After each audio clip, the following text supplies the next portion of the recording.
discussion that will be aired on CNBC TV 18. The topic for this discussion is going to be trending immigration by investment options across the globe by international immigration experts, and this will be moderated by Mr. Parikshit Luthra, Senior Anchor and Associate Editor with CNBC TV 18. Now, before I invite Parikshit on stage, I'm going to request all our panelists to please join us. Let's begin by inviting Mr. David Machado, co-founder, PT Golden Visa, Portugal. Can we have a round of applause, everyone? Come on. So, David is an expert in the Portuguese Golden Visa program with a broad experience in Portuguese real estate and financial investments. Welcome. And up next, ladies and gentlemen, I would like you all to welcome Ms. Aarushi Gupta, attorney, Donoso and Partners, LLC, Canada. So good to see you again, Aarushi.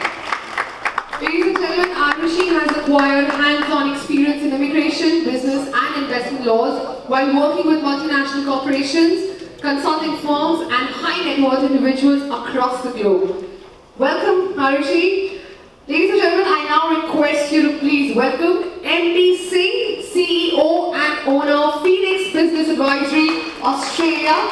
So for all you people out here who are eyeing Australia, he's your person. Through Phoenix, his clients have consistently invested in the Australian business, residential and commercial property markets, and we're so glad that you're here with us at IREX. Up next, I request you to please welcome Megan Hamilton, Business Development Manager, Vertex Alliance, Malta. Can we welcome Megan, everybody? She is responsible for leading the private clients advisory team and the business development strategy of Vertex Alliance, and is focused on providing residency and citizenship by investment solutions for investors. Alright, now time for us to welcome Till Neumann, Managing Partner, Citizen Lane, Germany and Turkey. Can we welcome Till, everyone? So, ladies and gentlemen, since the foundation Citizen Lane assists their clients with personal tax solutions and citizenship by investment programs in Austria, Switzerland, Germany, and many other countries, I'm going to request you to please skip that seat and be seated on the one right next to you. Thank you. I'm sorry for doing that. Okay, up next, ladies and gentlemen, I now request Mr. Sameer Jain to please join us. Can we have a big round of applause for Mr. Sameer Jain? He's the Managing Director of GCC India and Southeast Asia, 85 Affiliate Network USA. He's a seasoned banker and financial services professional with over 20 years of experience. And we're so glad to have you here with us, Sameer. Alright, after Sameer, ladies and gentlemen, I now request you to welcome Navdeep Singh, Director, Client Advisory and Business Development, Malta. Can we have Navdeep on stage, please? So he's also a seasoned management consultant with a core focus on residency and citizenship by investment programs. And he's assisted thousands of expatriate families and to obtain, the second citizenship in the Caribbean islands. Welcome, Navdeep. And finally, ladies and gentlemen, I request Mark Davies, the Managing Partner, Davies and Associates, USA 85, to please join us. Well, let's have a round of applause for all our panelists, everyone. And I request you all to now please join me welcoming Mr. Parikshit Luthra, Senior Anchor and Associate Editor with CNBC TV 18. And Parikshit, the stage, the session, it's all yours. Thank you very much for joining us, ladies and gentlemen. Of course, this is something that business in India professionals are closely looking at. Residency by investment options across the world. We have heard of Dubai as a very popular destination, Canada, Australia, and interesting to see that there are so many people looking to go to places like Portugal, Turkey, Germany, Switzerland. So without much ado, let me just open up our panel. Because we've been hearing news all through the day, and many of you might be very interested in going to these countries and want to understand how this can really work out. What do you need? How much funds do you need? What kind of a professional do you need to be? And once you get these permits, residency permits abroad in a country like Portugal, Dubai, Australia, or Germany, what does that really open up for you in terms of opportunities? So let me begin with Aarushi. Aarushi, give me a sense. Canada has always been a very popular destination for Indian professionals. Now, when it comes to visa by investment, what are the options really which are available to an Indian professional and Indian businessman? So Parikshit, firstly, thank you so much for that question. I would like to extend my gratitude towards the entire team at IREX and GMN Media for organizing this event and giving my law firm an opportunity to present alongside our esteemed panelists. Also, I'd like to thank all of you for taking our time today for attending this session. In terms of Canada, what we have to understand is immigration has always been the defining feature of the Canadian economy. And immigration has always been the most important factor to drive labor force. Right now, Canada is going through an exciting timing where the country is set to invite about 1.3 million immigrants over the next 2 years. So Canada developed its immigration levels plan, and since the last 3 years, Canada has been inviting about 300,000 permanent residents every year. So it speaks volumes about the fact that this country values its immigrants and is in a phase where they want people to immigrate to this country. Now let's understand the Canadian immigration system a little bit. So all of us have heard that the Canadian system is a point-based system. So for example, you would have heard about Express Entry program, where it's point-based, there is a certain minimum threshold of points that you have to score, and if you meet those points, then you're selected for a permanent residency program. However, this is just the tip of the iceberg. This is not the only program available. There are a plethora of programs available in Canada, which is what makes this country very exciting. So let's just understand the dynamics. If there are 10 provinces, there is at least 5 programs per province. So you're talking about so many programs. There's a program for each one of you. For example, if you're a student and you're desirous of studying in Canada as a student, then post completion of the studies, a particular province can give you permanent residency. If you have an occupational work experience in a segment which is in high demand, then you can get a permanent residency on that basis. If you receive a job offer, then you can get permanent residency on that basis. So I just started talking and I can go on about this entire day. So these are the programs available. Then of course there's a fast track program at a federal level, which is called the Startup Visa Program. And what you do is that if you have an innovative business idea, then you can prepare a business plan, pitch it to designated organizations. And when you do that, you get assimilated in a program which gives you permanent residency in 2 years. I think another aspect that most of us tend to miss out in the sense of Canadian immigration is that this is the only country that will allow you to get access in the form of a temporary business visa while you're waiting for a permanent residency. So I deal with clients all throughout the day, and one of the most important aspects that I get asked on is what will we do while our permanent residency is pending? What about the high times of waiting that we are witnessing currently? So the good news there is that Canada is constantly working on its immigration system to make it better. They have digitized 100% of their permanent residency applications, and they will continue to make it a better system. Thanks, Aarushi. Let me open this up to Tim Neumann. Tim Neumann, you look at Germany and Turkey very, very closely. Give us a sense, now compared to a country like Canada, what kind of investment options do people have when it comes to Germany and Turkey? How much money do you need to spend in order to get a residency permit over there? And once you get that permit, what kind of business opportunities does that open up? First of all, thank you for having me here. It's funny. First of all, maybe sorry for my appearance, but my luggage didn't arrive last night. So I hope tomorrow I'll be here in the suit again. So if you see me tomorrow, maybe in a different appearance.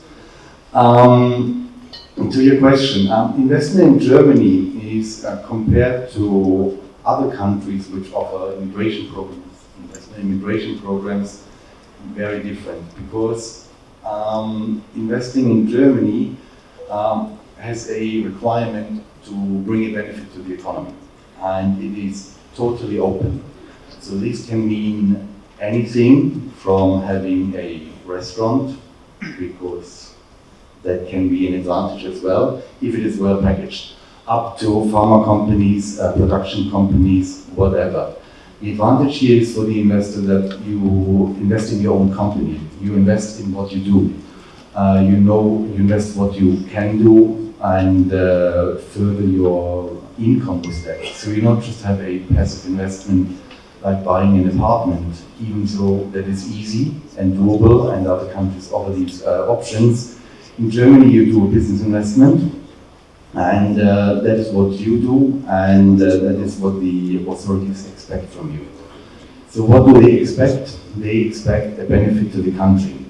I said it is very flexible, so this can be really, there are no limitations on industries, but there are of course industries which are much more interesting. For example, the pharma industry, or high-tech machinery production, online-based businesses.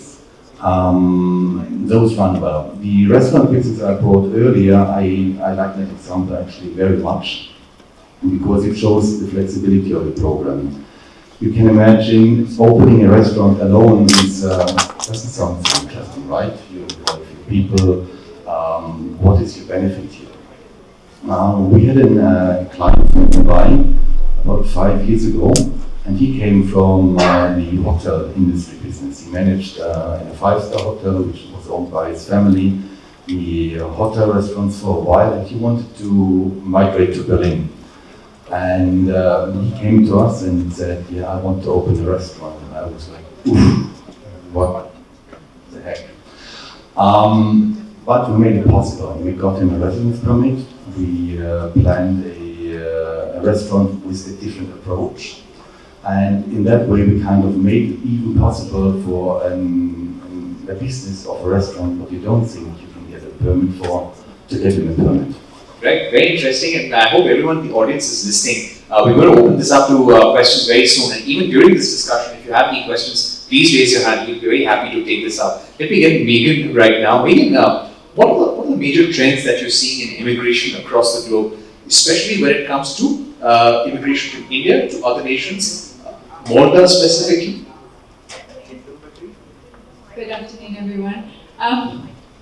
With Malta, we see a high demand of interest from Indian investors. They're looking to Malta for better education for their children. We see investors looking to start up business in Malta, but also in Europe, and also as an option for ease of access for travel within Europe as well. So we see a lot of demand for various reasons. And because of that, Malta has put together a series of programs, and in fact are really the leaders in investment migration in Europe, I think. We offer both citizenship by investment and also permanent residence by investment. So they're separate options, separate opportunities, and of course they have different investment requirements for each of those. We also offer a nomad residence permit as well, which again is catering for somebody who is working remotely but would like to live in Europe, would like to avail themselves of being within Malta and Europe in general. We also offer tax-driven programs such as the Global Residence Permit for third country nationals. So Malta really does offer indeed a number of programs to meet the objectives of differing investors.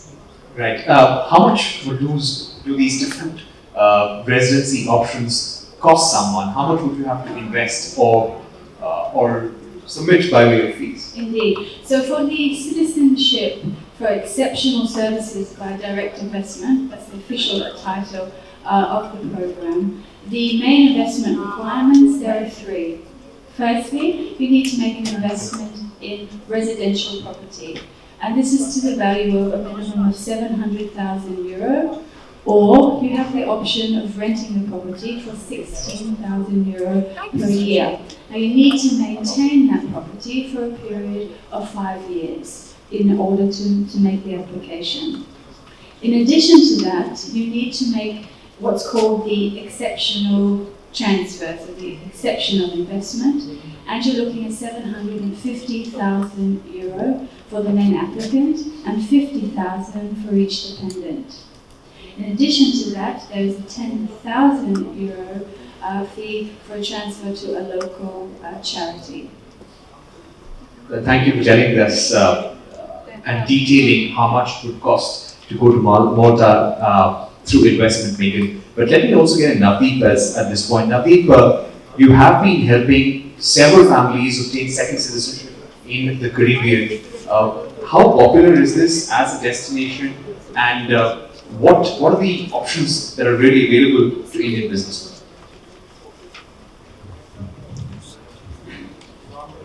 Hi everyone, my name is Navdeep, and as my name says, I'm of Indian origin obviously, and actually permanently based in Malta at the moment as well. But I hardly stay in Malta for the last few months. I spend a lot of time between Portugal, Spain, and Malta, and of course UK, because I have been heavily promoting the UK innovator visa as well.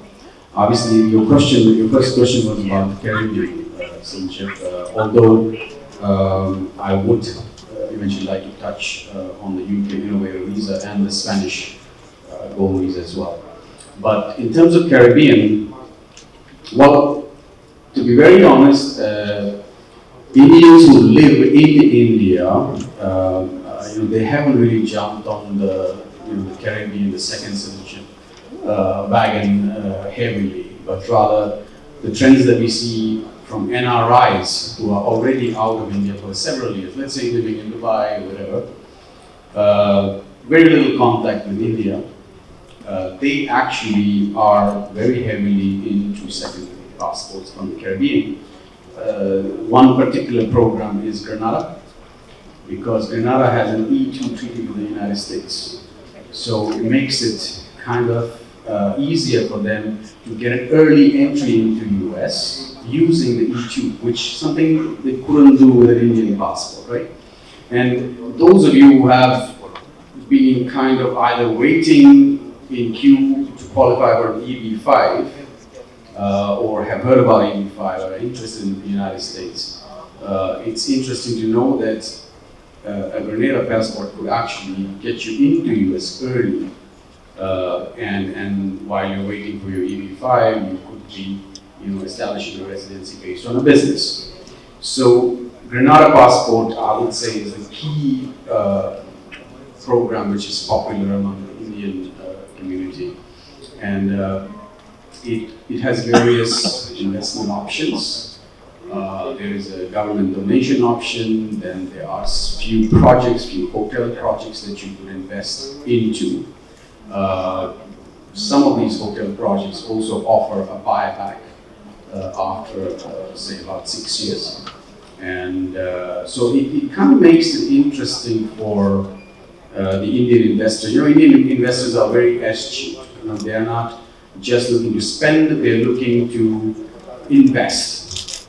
And I believe that some of the Caribbean islands do offer that opportunity, that you invest and there is some ROI on the investment and you get a passport as a perk, right? So you kind of recoup the expenses that you have incurred on getting a citizenship.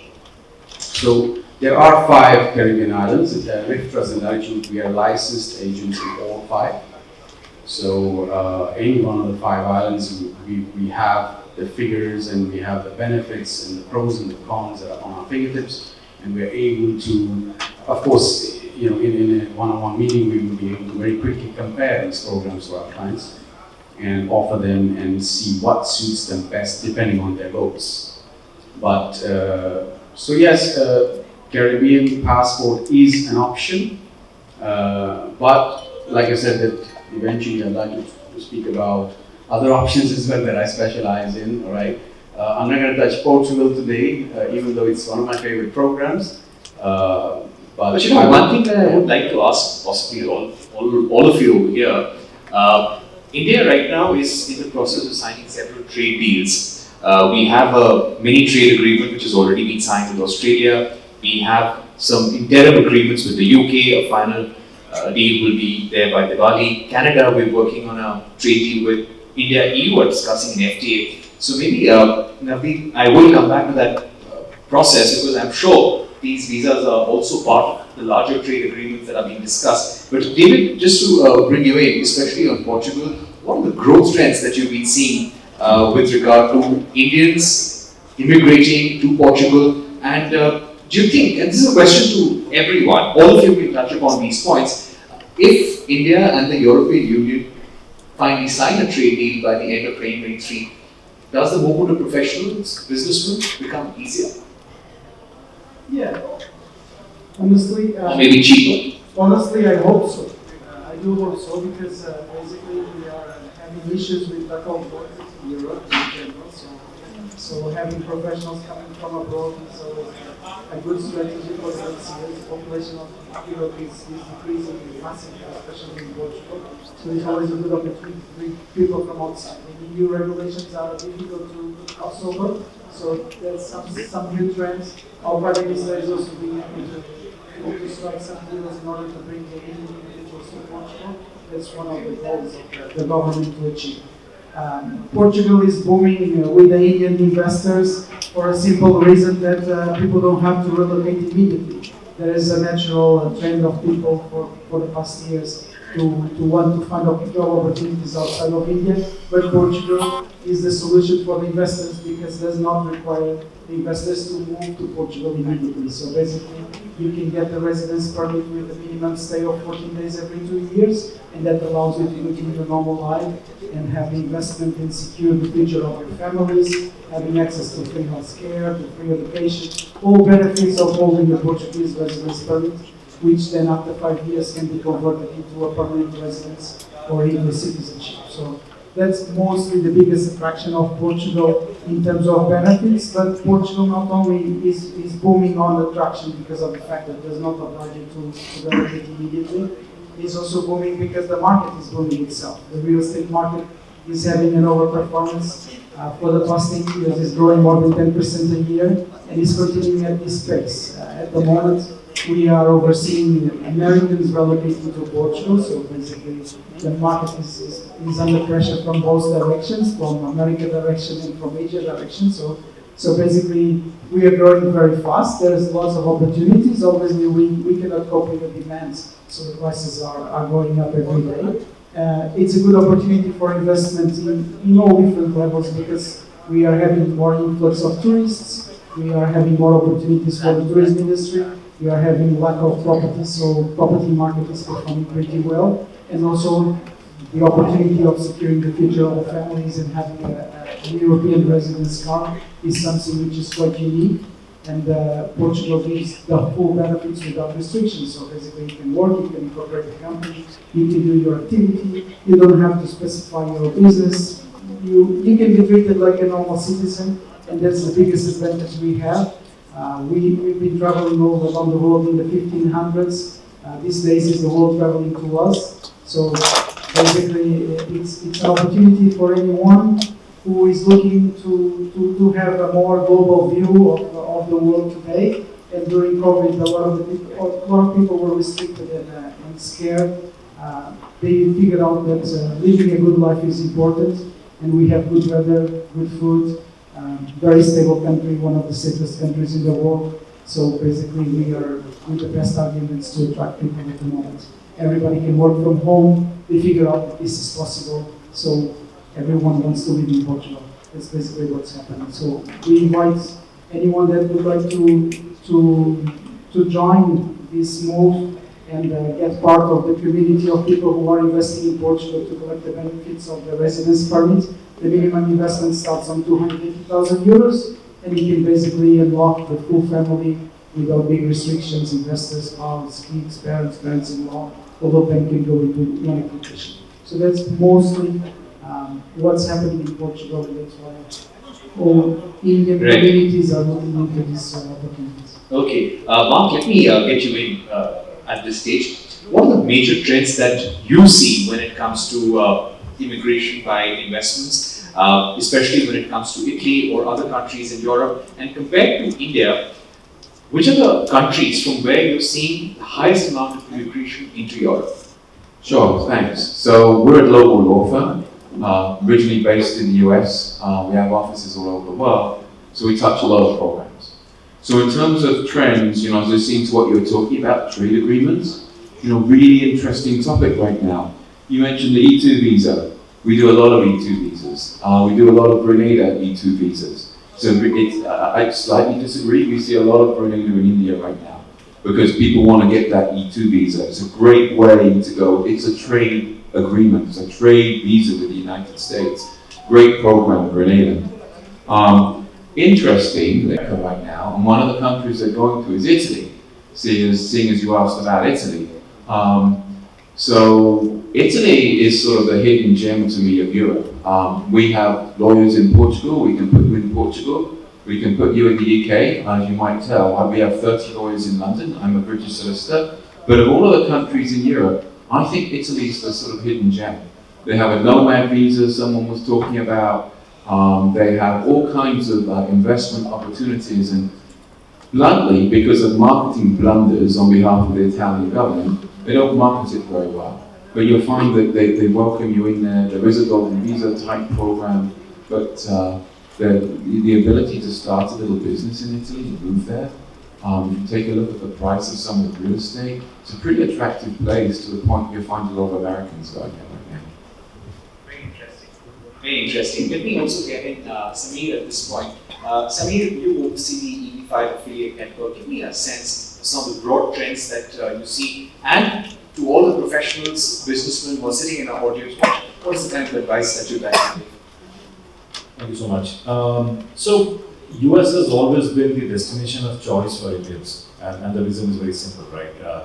Let's say 35 out of the top 50 universities in the world are based in the US. So, as families, as Indian families, education is very high on our priority. So, when we are looking at a destination for our children, we primarily look at US.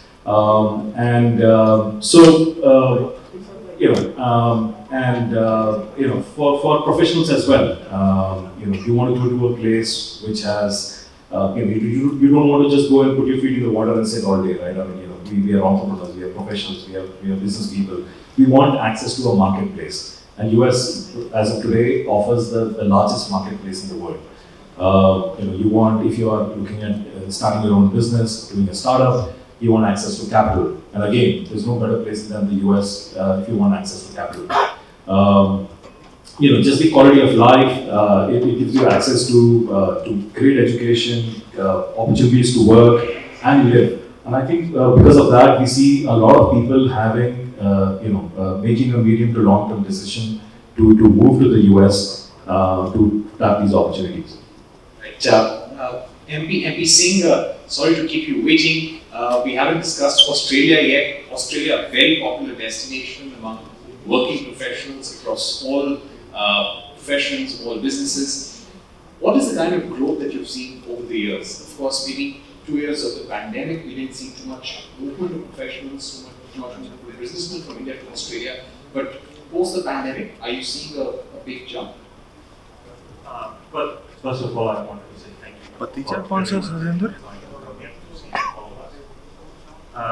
My name is Aarushi. I am CEO of Beings Business Advisory in Australia. And to answer your question, there is no flights available from India to the UK. But there are empty flights coming back. Every day, thousands and thousands of people are landing because Australia has opened up the education, the skill migration program is now at 195,000 spots they have opened up. So the trend after pandemic has been excellent because COVID was handled very well in Australia. Coming back to the point that we are here by citizenship investment. At Phoenix, we only do one visa. We do not do any other program. If you are our client, we will not even lodge your tourist visa. But we specialize at only one visa, 188.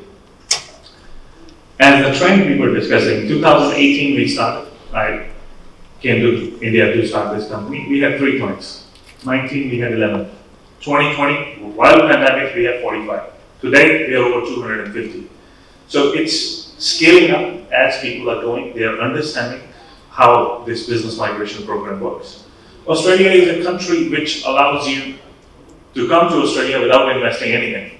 They are after your talent. They are not after your money. What I mean by that is, you can apply for a business migration visa, by having a turnover in this country. In India, if you have a turnover of 3.5 crores plus in your business from last 2 years, your net assets are 6.5 CR or above, you are eligible for business migration program. Now, the minimum investment that the government requires is 1.75 CR, which has to happen in your own business after you get the business, not before. First, you become eligible. I will be giving a full presentation, I think at 2:30 is my time slot, on step-by-step process, how this process works, and how you can, if you want to move from here to Australia, you can move in 90 days, just on the basis of your skill that you have. Australia is after skilled businessmen. Definitely a lot of skilled migrants are moving, but this is what we specialize in, skilled business migration, in which if you're an eligible businessman, we can move you to Australia. And our second specialty is that we make sure your business, the business that you are in India, doesn't shut down. You have both your businesses running parallel. We help all of our clients to do so, and it's highly recommended, and that's what the government wants, because the free trade agreement allows you to do so. Your business, what you are good at, that's what they want you to come and do in Australia, while you keep your business running in India. So I hope I have answered your question. No, very well. Thank you. Thank you. Now let me just open this up to the audience. All our panelists have given us great views about how you can move to Australia, to Europe, to the United States, Malta, Canada, the Caribbean, as well, Germany, Turkey, Switzerland. So you've got a lot of options here, and literally all of these are experts. So please, let's open up the audience, and I believe we have a question right away. The gentleman right in front.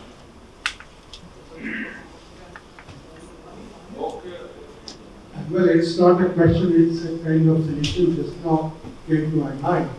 That we all need to accept that there is a values gap across the globe. There is information gap, there is cultural gap, there is economic resource gap.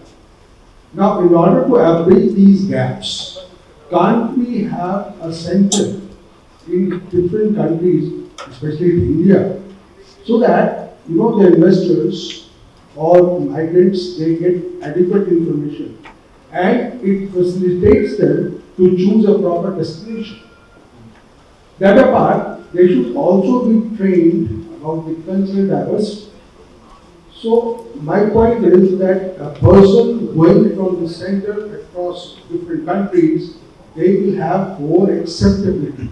That look at this fellow who is already trained and he is motivated to come here, and the purpose is also clear to the migrants.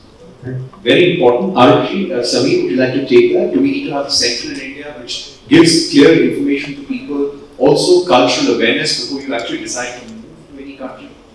Right, so thank you so much, sir, for that question.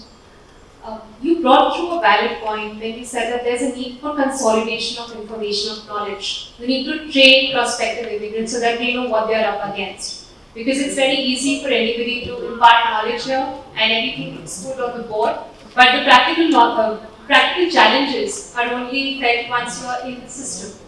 So which is why I always believe that events such as the IREX are a marquee event to understand which are the best players in the market or the people who can give you genuine advice. And then you have experts such as the one sitting here today and the ones who are in the exhibition hall, where all of us are trying to synthesize this information for you. We are trying to make you understand that, okay, these are the programs that you can look at. We will analyze your profile. For example, my law firm, we specialize in immigration to US and Canada. And the first 1 or 2 days is dedicated to understanding the requirement of my client. We do not want to pitch you a program or put you through a program that will not lead to a successful pathway to permanent residency. So your point is valid, and this is why we are all working in that direction to get you what you want. Right. Sameer, would you like to address that question? Yeah, forums like these are a great opportunity for you to get a lot of information.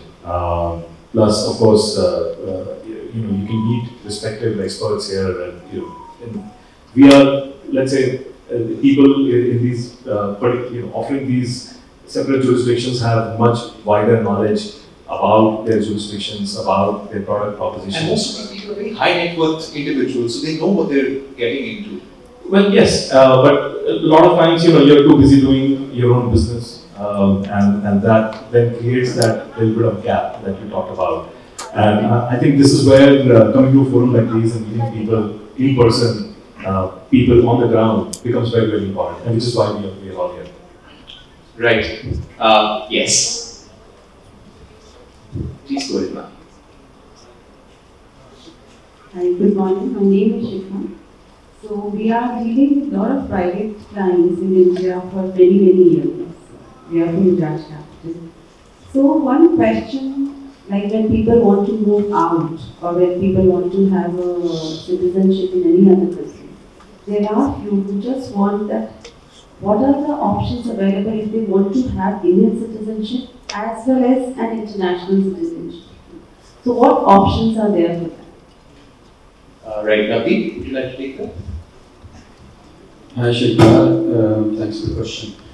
Well, see, as we did point out that unfortunately India still does not allow dual citizenship, right? This is biggest bone of contention among all of us actually, that why doesn't India do that?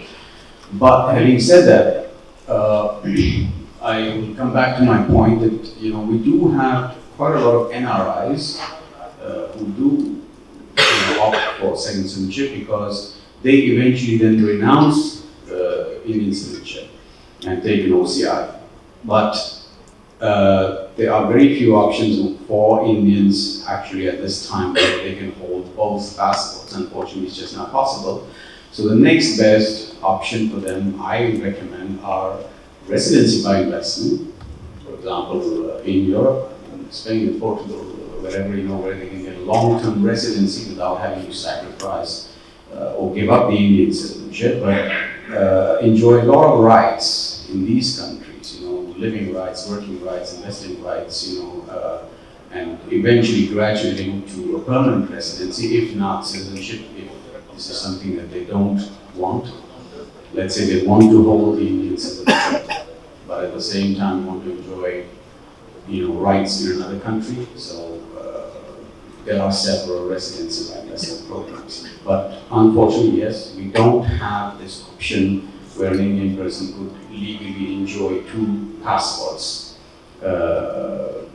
And this is a question that probably I'm not the best person to raise that or lobby that question, but at some point maybe... I'll rephrase it in a way. You raised an important question, ma'am, but what can the Indian government also do in order to facilitate the movement of professionals more? Because I'm sure whenever there are kind of bilateral visits, these kind of issues do come up. And one question which I'd like to all our panelists to think about, we're looking at a lot of geopolitical tensions right now. A lot of countries looking at a China plus one strategy. So when you have these kind of global disruptions in the supply chain, when you have geopolitical tensions, is that also impacting the choice of destinations where people want to go to? Is that increasing immigration to certain countries for that matter? But NB Singh, I'll open this up to you first because you want to.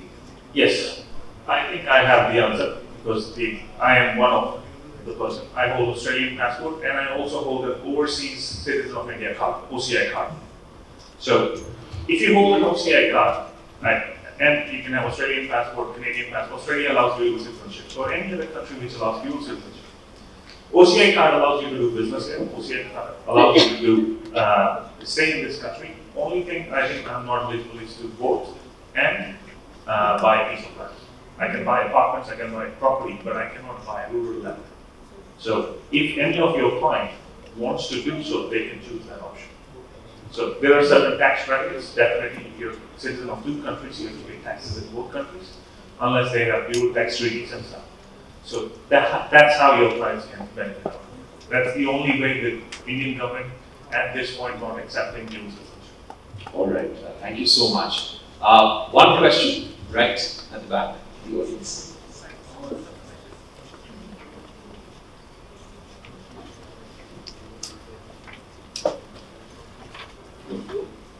Good morning. Thank you for your time. My name is Roger. even though I am from Paraguay, South America, I promote residency by investment in Portugal. So I have a question for you, ladies and gentlemen. I wanted to know, in your experience, what has been some experiences you had with difficulties? Because in citizenship of investment, perhaps you have a problem with developers, perhaps you had a problem with lawyers, you had a problem with bureaucracies. So I wanted to know if you can share an experience on a problem that you or your clients had, and if you have overcome it in a good way. Thank you for your time. Right. David, would you like to take that? Any issues that your clients have faced? Actually, I'm blessed for the fact that the Portuguese program is very straightforward. So, not that we face that many problems besides the immigration office taking some time to process the applications. The process is pretty simple. We don't have to interview the investor. We don't have to explain who the investor is. We have just to make sure that the investor has a clean police clearance and perform the investment successfully. So we're quite blessed to have such a simplicity on the process. Fortunately for us, we don't face that many problems on a daily basis. Compliance is pretty much quite simple, and we have been very blessed also not to have any issues with criminal people moving to Portugal and having issues with immigration. So Portuguese people in general are very happy that other people are moving to Portugal. We are lack of population, so we need people. I would say I can't relate to problems because I've done this business already for 10 years, and the first thing I've done from the beginning is to make it as simple as possible. Right. Yes, that will be my final question to the audience. Hi, myself Avinash Mishra, and I'm the director of Shiksha Group, and I'm promoting EB2 for Grenada. And my question is for Mr. Mark, that previously also we have met, and few questions from the client's end, or the requirements we usually deal that suppose if anybody is investing from India, so what kind of benefits basically like on the Kamanave project we have worked. So what kind of benefits and how are the process time minimum possible, and the minimum investment that is required from the Indian standards if I talk about. So it will be required from the Indian market if I ask. So you said EB2, did you mean E2?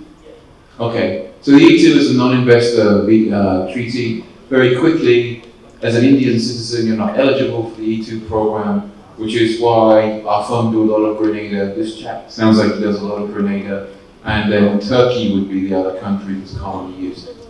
E2 visas, there is no minimum investment, right? There is none. There is a US government training manual that tells the consular officers to look for a minimum investment of $100,000, but that's a guideline, so you can go lower than that. My firm's done as low as 60,000, and some other firms I know have gone lower than that. So there is no minimum investment amount. You were asking for sort of guidelines and requirements on that E2. Basically, you're going to direct and control a business. You don't actually have to work on it on a day-to-day basis. You have to own 50% or more.